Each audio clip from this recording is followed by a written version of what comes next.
welcome to Anchor Network, where you get updates of things happening around you and things you would like to know.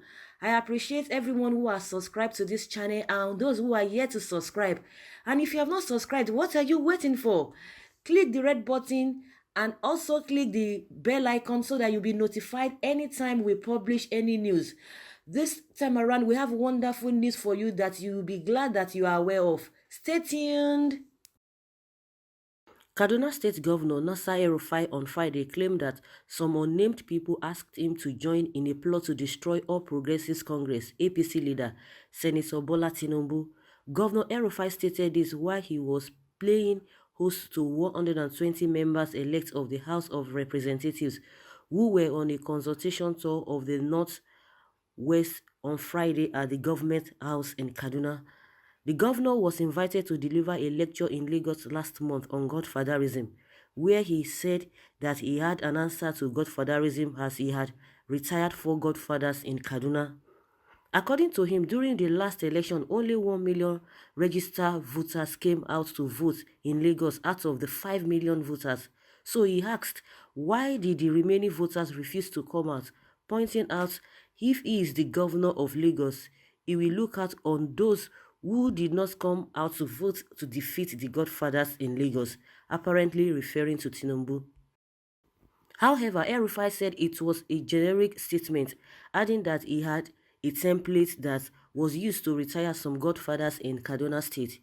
He said, that was not an attack on Asiwaju, it was a generic statement, but the whole thing took a media frenzy because to some people, Asiwaju is a meal ticket.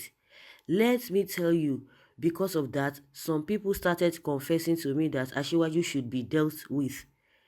They said Asiwaju wants to finish you. He has been abusing you. We should finish him by finishing this man, Femi Gbajabiamila. However, contrary to the insinuations in some quarters, El-Rufai had disclosed that Femi Gbajabiamila was President Muhammadu Buhari's choice for the speakership position of the Ninth House of Representatives. I told them that this is not about Asiwaju but President Muhammadu Buhari, and I will fight it with the last drop of my blood. I told them to change their mind. I went to Asiwaju and told him that we will do what we can to make this project a success. One thing is certain, politicians cannot be trusted. They are like chameleons.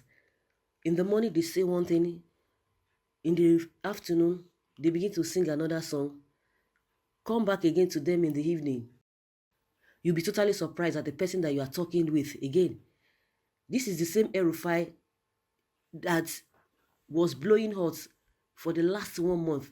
Even when media was trying to interpret it different way, why didn't you come out to make a statement and debunk that which the media started twisting? You had to wait until people came to visit you before you started saying something different. What he has explained does not really reflect if really he didn't meet what he said, because after he went to Lagos and came back, one of his aides came out and began to say all manner of things concerning the same Asiwaju, and you never cautioned him because it was based on the comments he made after coming from Lagos from that lecture. That was when his own aide started talking all manner of things. Those things are on the media, and you never debunk it, and you never made an attempt to correct that notion or to correct the impression that people really have concerning what you said, and you knew quite all right that it wasn't so. So everybody knows what games that these guys are really playing. So they can deceive most people, but they cannot deceive everybody. What is important, like we always say, irrespective of your rancor, irrespective of your personal feelings towards anybody, the most important thing is that you guys are of the same party, and why we voted you guys is for you to be able to make life okay for the masses. That is just the business why you are there, and that is the main reason why you are voted for.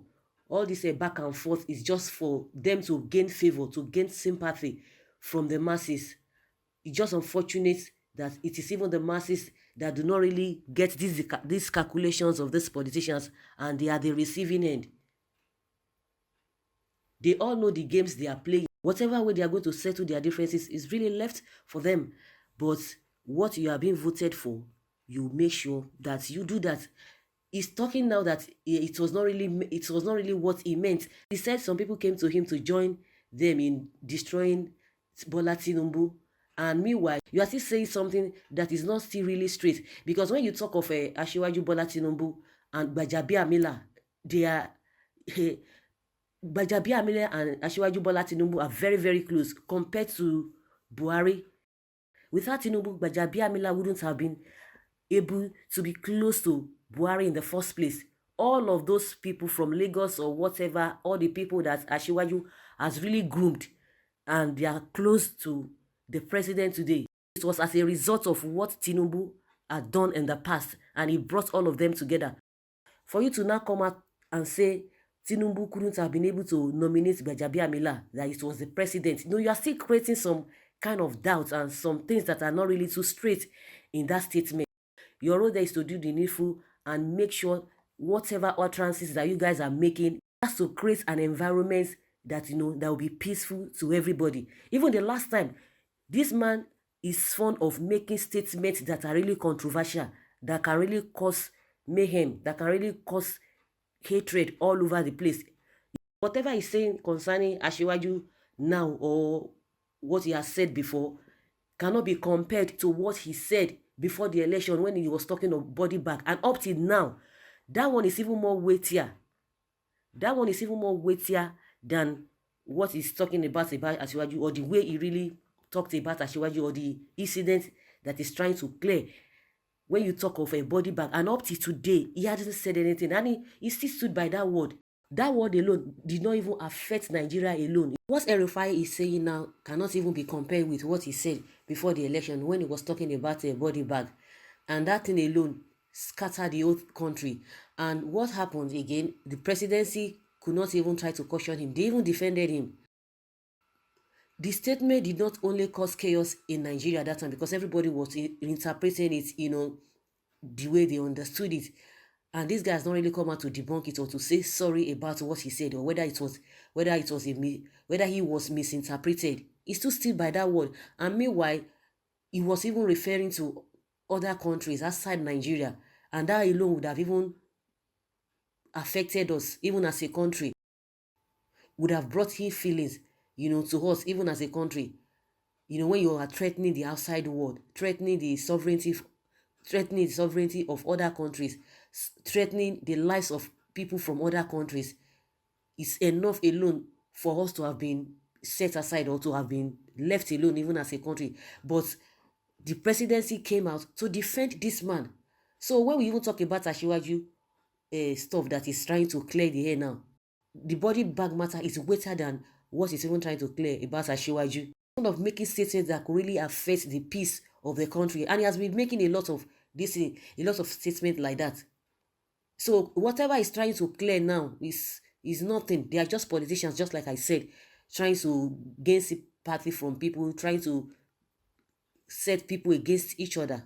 So whatever he's trying to twist, that is his own cup of tea. But all we know is that you people should make statements that will create peace and harmony in the country.